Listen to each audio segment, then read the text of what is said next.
Earlier this year, we purchased what I believe will probably be the best deal we've done so far, and it was a bit unexpected. So in this video, I want to explain to you why I feel like this is the ultimate rental property investment and how you can replicate similar results.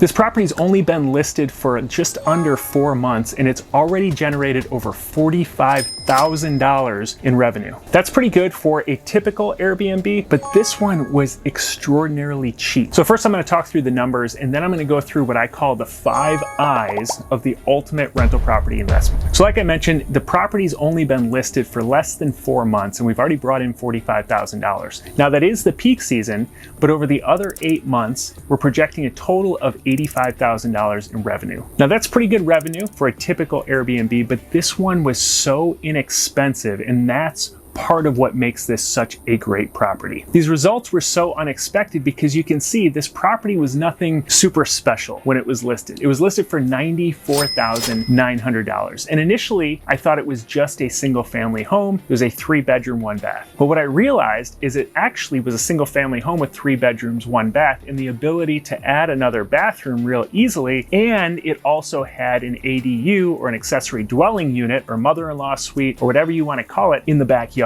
So essentially we were getting 2 properties for $95,000. So we bought the property for $95,000, then we put $115,000 into rehabbing, and then about $20,000 into furnishing both the main house and the ADU in the back. So we closed on this property in January of this year. We spent about 3 to 4 months rehabbing this property. We used private money to initially purchase the property and rehab the whole thing. And then once we were done with the rehab, then we went to what's called a DSCR lender, or a debt service coverage ratio lender. They're lenders that lend on investment properties, and they refinance the property. And so what they did is order an appraisal, and the appraisal came back at $347,000. So if you do the math on that, you can see that we were all in for $230,000 between the purchase, rehab, and furnishings, and it appraised at $347,000. So the DSCR lender takes that appraised amount and they give you a loan for 70 to 75% of the appraised value. So we took a loan for 70% of that $347,000 appraised value, which ended up being $242,900. So essentially, we were able to pay off all of our expenses on the purchase, the rehab, and the furnishings, and we were given an additional $12,000 at the closing table.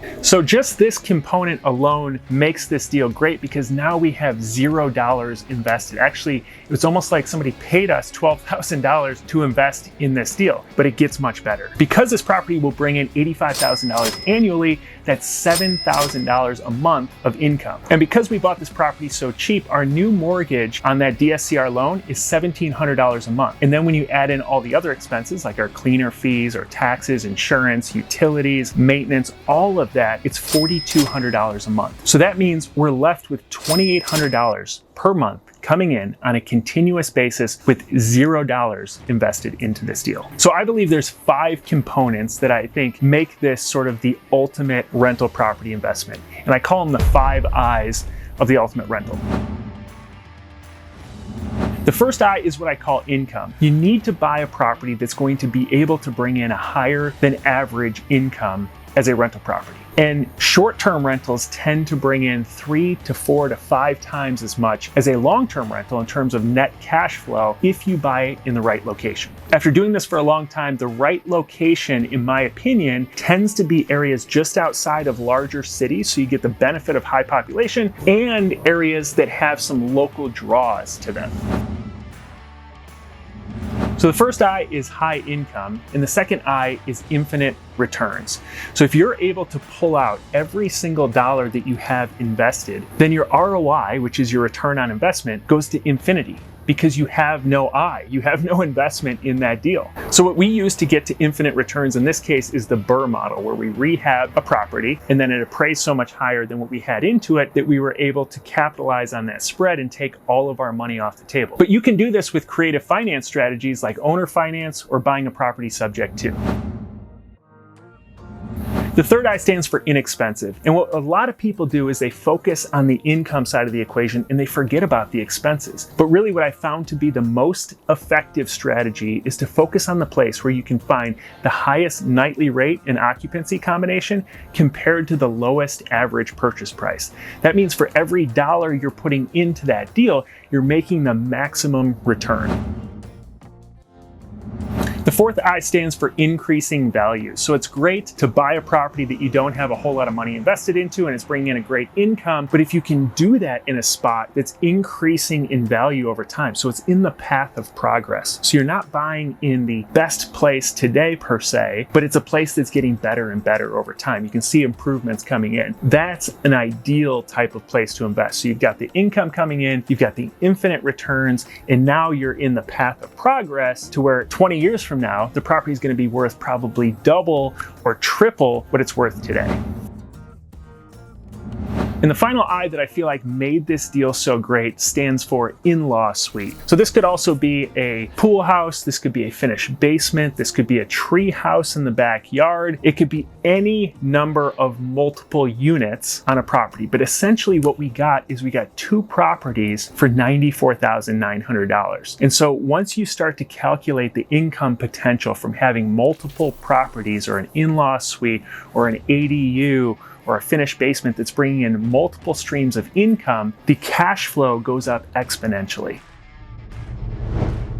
So although this property was really nothing special to look at in the beginning, it had this mix of all 5 of these I's. We didn't actually expect it to appraise as high as it did, so that I was a little bit unexpected to have infinite returns. You can't always get to infinite returns. But even if you buy a property that you aren't able to pull all your money out of, or you don't want to do a big rehab and you want to buy something turnkey, if it still checks the box of bringing in a great income and it's inexpensive and it's in the path of progress, you're going to have a property that's still kicks off a great cash flow, and that can still get you to financial freedom relatively quickly. Sometimes looking for the ultimate rental property kind of holds you back from actually getting to financial freedom. It's like saying, I'm not going to play baseball till I can hit a grand slam. You know, you can make a great living hitting singles all day long.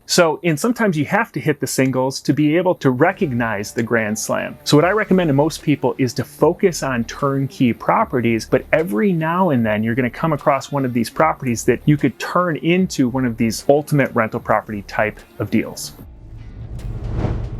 I've been around rental property investing for a long time now, and I can tell you there's a lot of smoke and mirrors out there. You know, people talk about all the units they own and how much gross income they're bringing in, but a lot of times they don't show the net numbers. And from my experience, what I've realized is that quality actually trumps quantity all day long. With just a few of these high quality deals like the one I just laid out, you can get to financial freedom pretty easily, and you don't need to have 100 units. We have 30 short-term rental units that we own right now, and had we purchased all these at once and our goal was just to scale as quickly as possible, it would have been a huge curse instead of a blessing to our family. So that's why I work with people to buy their first really high cash flowing short-term rental, because I know how important that first one is as a foundation to build on. It doesn't take a lot of these to get to a place to be able to replace your 9-to-5 and live off the income from your short-term rentals.